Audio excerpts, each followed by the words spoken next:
Welcome to Impossibly Kosher. Today, I'm going to be making something really delicious. It's going to be some flanken beef ribs, also known as short ribs, Miami ribs, Korean barbecue ribs, whatever you call them, they are delicious. And I'm going to be making them in the most incredible way on the Yoder Smokers YS640s. Now, normally, short ribs are good when you cook them low and slow, but not these ones. These ones are cooked thin slices with lots of meat, and they're great with a good marinade and cooked hot and fast. Grilled up, quick, fast, delicious. Let's get to it.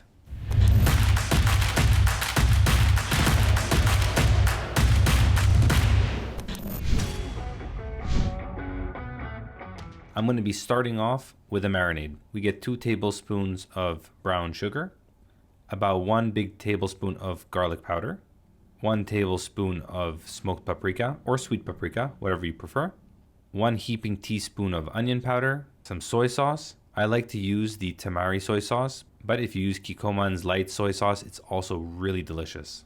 And you get about half a cup in there. Give it a nice little mix. And then I get about 2 tablespoons in of sesame oil. Give it a proper mix until everything is nice and homogeneous. And now it's time to open up the beef ribs. So I'm here in Canada, and these ribs are AAA grade, which is our highest standard. If I'm not mistaken, that's like prime grade in the US. Open up the package, get those ribs in a gallon Ziploc bag, give the sauce a nice little mix to make sure the oil hasn't split, and then we get it into the bag. You close it up, and you give it a proper shake. You want to make sure that it is fully coated. Now, here's where it gets interesting.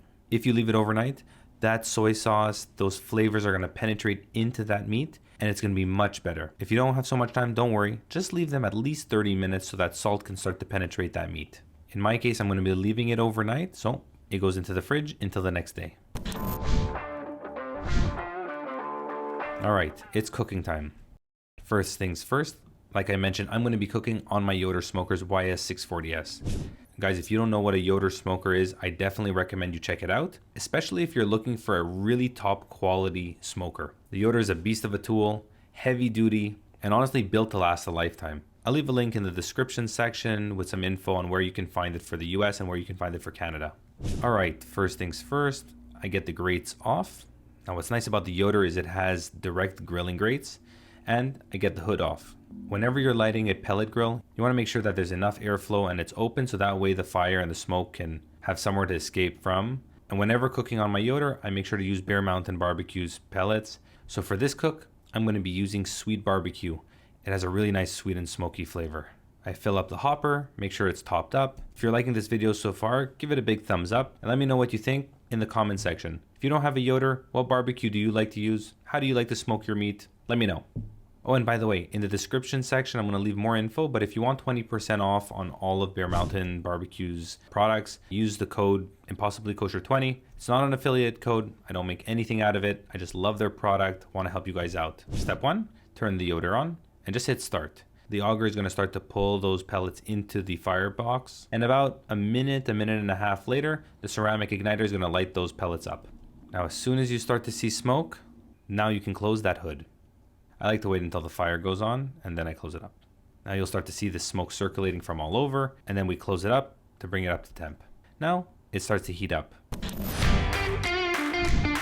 So because I was doing multiple cooks at the same time, I originally set it to 250. Now I've cooked off my brisket and everything else. I'm going to be cooking the ribs. They've come out of the fridge and I upped the temperature to 600 degrees. It's going to start pumping pellets into that firebox, so it's going to become a ripping hot fire. I get the hood off, I get the grates back on, and this is one of the things that are awesome about the Yoder, is now you got a direct cooking zone. I give it a couple minutes to really come up in temp, and then I throw the ribs right onto the grill. You can hear that beautiful sizzling noise, and they become fragrant right away. Now I'm going to be flipping them regularly. Because they do have sugar, they could burn very quickly. So I want to make sure that doesn't happen. So I'm going to be flipping them every 45 seconds or so. And these are going to cook really quick. In a matter of 5 to 10 minutes, they're going to be completely done. And really, because of that sugar, you want to be careful. And if you left the sugar out of the recipe, then you can leave it longer. Now, another little trick that I like to do, as soon as they've been grilled up enough, I move them completely to the other side that's nice and hot to allow it to render down just a little bit while the rest cooks. They got a nice char, a little bit of burn on some of them, but that's nor here nor there. Make sure the fat side is also nice and crunchy. My gosh, it smells so good. And I'm telling you guys, these smell incredible. Now to show you what the meat looks like, take a look at that.